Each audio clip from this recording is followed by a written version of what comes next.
पटियाला विधानसभा के विधायक के अधीन है, वो अपनी राजनीति चमकाने के लिए हमारे पर आरोप प्रत्यारोप लगा रहे हैं। पटियाला विधानसभा के विधायक के अधीन है, वो अपनी राजनीति चमकाने के लिए हमारे पर आरोप प्रत्यारोप लगा रहे हैं। डीएम ऑफिस मीटिंग में हमने 2-3 विषय पर चर्चा किया जो इनको चुभ रहा है। 2023 का लिस्ट है, इसमें ऐसे 226 नामों का था चर्चा, जिसमें एक एक व्यक्ति के नाम पर, किसी के नाम पर 13 घाट, किसी के नाम पर 8 घाट। अभी कई वर्षों से ये छठ व्रतधारियों को जो आयोजक है उनको वहां बुलाते थे, एक लेटर पैड लेकर आइएगा ब्लैंक, उस पर नीचे साइन कराते थे और फिर पैसे की बार्गेनिंग का खेल होता था इस पर हमने कड़ी आपत्ति दर्ज कराई। तो डीएम साहब ने, जो साउथ वेस्ट डीएम है, उन्होंने कहा कि इस बार अगर कोई भी पैसे का लेन देन हुआ तो पुलिस उस पर एफआईआर लॉन्च करेगी। के द्वारा जो गुंडागर्दी थी इस विधानसभा में, जो दादागिरी थी, उसको हमने समाप्त करने के लिए उसको हमने समाप्त करने के लिए कोशिश किया और वो समाप्त होगा, क्योंकि डीएम साहब ने कहा कि ऐसा नहीं होगा। तो जब हम कोई सही बात करते हैं तो इनके चमचों को पेट में दर्द होता है। विधायक जी का भी दर्द हो रहा होगा, लेकिन विधायक जी भी लाइव नहीं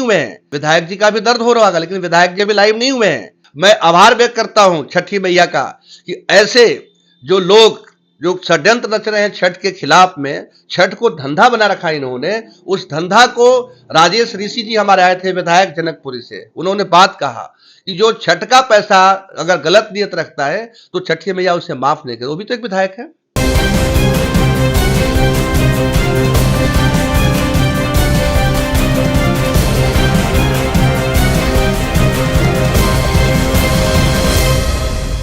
दिल्ली के कुतुब विहार में आज हम पहुंचे हुए हैं डॉक्टर शैलेंद्र पांडे के पास।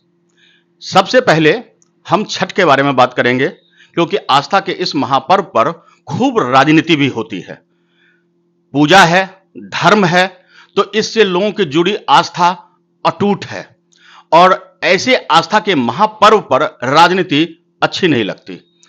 इसी वजह से आज हम ये जानने के लिए आए हुए हैं कि आखिरकार क्या वजह है कि दिल्ली में जब जब छठ पूजा का अवसर आता है, नहाय खाए से लेकर सांध्य अर्घ तक राजनीति खूब गरमाई होती है और इस गरमाहट में कई बातें उभर कर आता है। लोग पूर्वांचल वासियों का पर्व मानते हैं, जबकि छठ पूजा समस्त देशवासियों का पर्व है और ऐसे पर्व पर सम्मिलित शब्दों का प्रयोग होना चाहिए, न कि कटाक्ष। फेसबुक, सोशल मीडिया पर खूब कटाक्ष किए जा रहे हैं। क्या कारण है और क्यों ऐसा हो रहा है, यही जानने की हम एक ईमानदार कोशिश करेंगे और बताएंगे कि आखिर हकीकत क्या है। डॉक्टर साहब, क्या हकीकत है, क्यों इतना ट्रोल किए जा रहे हैं आप? सबसे पहले सभी छठी मैया के भक्तों को और देशवासियों को छठ पूजा की, 4 दिवसीय छठ पूजा की अग्रिम बधाई। आज नहाए खाए है, जैसा आपने कहा, नहाए खाए के भी बहुत बहुत बधाई। जिस प्रकार से सोशल मीडिया में हमने देखा, स्वयं और कई दोस्तों का फोन आया कि कुछ लोग, चंद लोग जो किसी विधायक के द्वारा, पटियाला विधानसभा के विधायक के अधीन है, वो अपनी राजनीति चमकाने के लिए हमारे पर आरोप प्रत्यारोप लगा रहे हैं। सर, कल डीएम ऑफिस में मीटिंग था और डीएम ऑफिस मीटिंग में हमने 2-3 विषय पर चर्चा किया जो इनको चुभ रहा है। ये हम शुरुआत करते हैं इस लिस्ट से, जो 2023 का लिस्ट है। इसमें ऐसे 226 नामों का था चर्चा, जिसमें एक एक व्यक्ति के नाम पर, किसी के नाम पर 13 घाट, किसी के नाम पर 8 घाट, जबकि अरुण पंजाल जी ने कई बार रिटर्न में भी दे दिया कि ये घाट नाम हटना चाहिए। मैं उनका धन्यवाद करता हूं और डीएम साहब ने कहा कि नाम हट गया। इन चर्चा के साथ साथ जब हमने मांग किया कि हमारा विधायक माननीय गुलाब सिंह यादव जी अपने ऑफिस में बुलाकर हमारे समितियों का, जितने भी छठ पूजा समिति है, उनको अपने ऑफिस में बुलाते हैं और अपने ऑफिस नहीं, किसी अन्य का ऑफिस में, और वो ऐसे जगह पर जो वहां दूर दूर तक कॉलोनी नहीं है। पंडवाला कला के पास में एक हंस कॉलोनी है, वहां पर इनके लोग, इनके विधायक के लोग होते थे और पिछले साल भी कई वर्षों से ये छठ व्रतधारियों को जो आयोजक है उनको वहां बुलाते थे, एक लेटर पैड लेकर आइएगा ब्लैंक, उस पर नीचे साइन कराते थे और फिर पैसे की बार्गेनिंग का खेल होता था। टेंट वाले को बैठाकर कि आप इतने पैसा लीजिए, नहीं इतना इतना नहीं लेना है तो जाओ, धमकाकर लोग भेज देते थे। तो मैं इस बार इस बात को उजागर किया डीएम साहब के सामने कि आपके दिल्ली सरकार ने जो भी सुविधाएं व्रतधारियों को देती है, वो व्रतधारी तक पहुंचे, आयोजक तक पहुंचे। जिस प्रकार से मोदी जी अगर कोई भी योजना निकालते हैं तो डायरेक्ट उसके अकाउंट में पैसा जाता है, और ये सारी समितियां रजिस्टर्ड है। अगर पैसा देने का प्रावधान है तो समिति के अकाउंट में उसके जो जितना व्यवस्था उस आधार पर आप भेज दीजिए। और अगर पैसा नहीं देना है, अनेक्षर 1 में इसमें लिखा हुआ है कि कोई पैसा का प्रावधान नहीं है, ये सारी सुविधाएं दी जाती है छठ घाट पर दिल्ली सरकार की तरफ से, ये हमें सुविधा दे दीजिए। और एक हमने मांग किया था डीएम साहब से कि क्या इस ऑफिस कॉपी में कहीं विधायक का चर्चा है क्या? सरकार ने ऐसा कहा है कि आप एमएलए बीच में आएंगे, उनके ऑफिस में आयोजक जाएंगे, उनसे बार्गेन से करेंगे।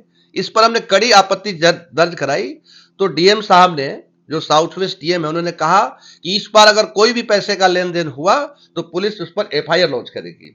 अब इन सब बातों को सुनकर इनके जो तथाकथित कार्यकर्ता हैं और जो विधायक के जो रवैया है इनके समर्थकों का, ये अब इनकी इस तरह की दुकानदारी बंद हो गई। इसलिए बौखला कर इस तरह के बयानबाजी कर रहे हैं कि शैलेंद्र पांडे ने बयान गलत दिया है।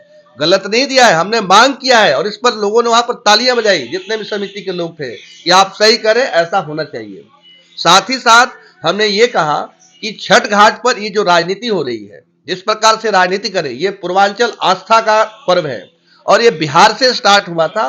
आज मैं धन्यवाद करता हूं देशवासियों को कि धीरे धीरे लोग इस छठ को समझने लगे और वो भी पूजा करना चालू कर दिए। तो ये कुल जो सोशल मीडिया पर हमारे खिलाफ जो बातें हो रही है, जो लिखा जा रहा है, ये केवल विधायक के द्वारा जो गुंडागर्दी थी इस विधानसभा में, जो दादागिरी थी, उसको हमने समाप्त करने के लिए कोशिश किया और वो समाप्त होगा, क्योंकि डीएम साहब ने कहा कि ऐसा नहीं होगा। और हमने साथ ही साथ हमने मांग किया कि जितने भी छठ घाट है, उन किसी भी घाट पर मोबाइल टॉयलेट की व्यवस्था नहीं होती है। दूसरा, हमने सामूहिक मांग किया कि हर जगह पर मेडिकल जो ट्रीटमेंट जो बेसिक है वो मिलना चाहिए। ये दो चीजें किसी घाट पर नहीं पहुंचता है। इस पर भी सभी समिति के पदाधिकारियों ने ताली बजाकर स्वागत किया और इस बात को बताया कि बिल्कुल शैलेंद्र पांडे ने जो मांग किया वो सही किया है। तो जब हम कोई सही बात करते हैं तो इनके चमचों को पेट में दर्द होता है। विधायक जी का भी दर्द हो रहा होगा, लेकिन विधायक जी अभी लाइव नहीं हुए हैं। उनके कुछ तथाकथित चमचे, कोई फेसबुक पर, कोई व्हाट्सएप पर लाइव हुआ है।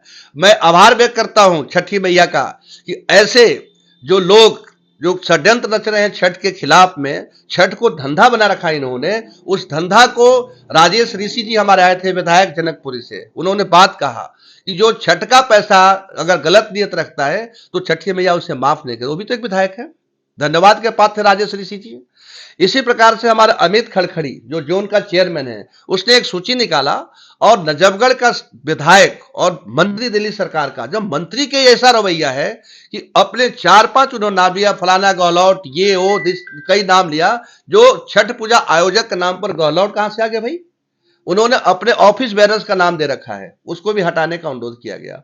तो छठ पर जो भी विधायक इस तरह का षड्यंत्र रच रहा था अब तक से, उसकी सारी दुकानें बंद हो रही है। इसलिए ये जितने भी इनके समर्थक हैं वो घबराए हुए हैं और भोजपुरी में कहावत है कि खिसियाइल बिल्ली खंभा नोचे, तो ये खंभा लोग नोच रहे हैं। इनको कोई राजनीतिक सोच नहीं है, कोई धार्मिक सोच नहीं है, केवल ये अपने चाहते हैं कि छठ पर हम राजनीति करें, हमारे पास आयोजक आए, हमारा चरणामृत पिए और इसके बाद उनको हम पैसा दें।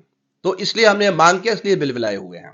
अगर जो पैसा नहीं मिलेगा और टेंट वालों को ही काम दिया जाएगा तो टेंट वाले पूरी दिल्ली में ऐसे व्यवस्था नहीं कर पाएंगे, तो इस बारे में आप क्या कहेंगे? देखिए, ये गंभीर समस्या है क्योंकि 4 तारीख को कल मीटिंग हुई है। मैंने इस बात को कहा था डीएम साहब को कि 2 दिन में कोई जादू की छड़ी नहीं है कि टेंट वाला हर जगह पर टेंट खड़ा कर देगा। उसका समाधान डीएम साहब निकालेंगे। क्या होगा, जितने भी छठ पूजा आयोजक, मैं शैलेंद्र पांडे, अगर इस मीडिया चैनल से आप देख रहे हैं, जितने भी छठ पूजा आयोजक हैं अपना टेंट लगाए हैं, तो रिक्वेस्ट किया गया है डीएम साहब से कि आप, डीएम की टीम आएगी, सभी जगह इंस्पेक्शन होगा, कितना आपने लंबा घाट पर, छठ घाट पर अपने पंडाल लगाया है, कितनी कुर्सियां लगाई है, सारी व्यवस्थाएं लिखी जाएगी और इसके बाद वो डीएम ऑफिस में सबमिट होगा और उस आधार पर आपको जो भी आपने खर्चा किया वो खर्चा आपको मिलेगा। ये गलत तरीके से लोग इसको बाहर न दिखाएं, क्योंकि डीएम साहब ने कहा है कि अगर टेंट वाला नहीं कर पाता है तो आपकी सुविधा जो भी है वो सुविधा आपको मिलेगा, उसमें कोई दिक्कत नहीं है। जैसा कि आपने शैलेंद्र पांडे को सुना, उन्होंने स्पष्ट शब्दों में कहा कि कुछ ऐसी बातों का भंडाफोड़ किया गया जिससे तिलमिलाए लोग सोशल मीडिया पर आकर अनाप शनाप बक रहे हैं। बहरहाल आपको बता दें कि छठ पूजा है और छठ पूजा की अच्छी व्यवस्था हो, सरकार भी इसके लिए अपना सहयोग कर रही है और सरकार के सहयोग से पहले से भी छठ पूजा होती थी। लोग अपने-अपने सहयोग से भी इसे संपन्न करते थे।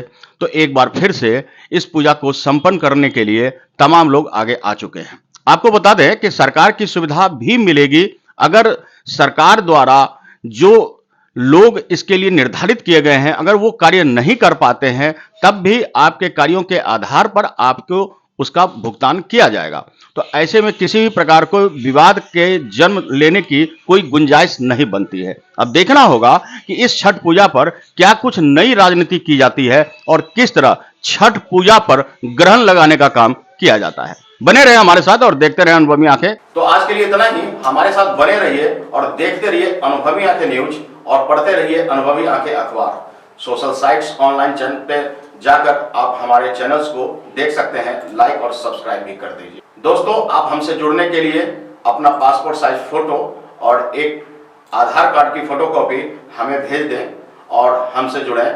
हमारे से जुड़ने के लिए इस नंबर पे आप हमसे बात कीजिए। हमारा नंबर है 8826227802।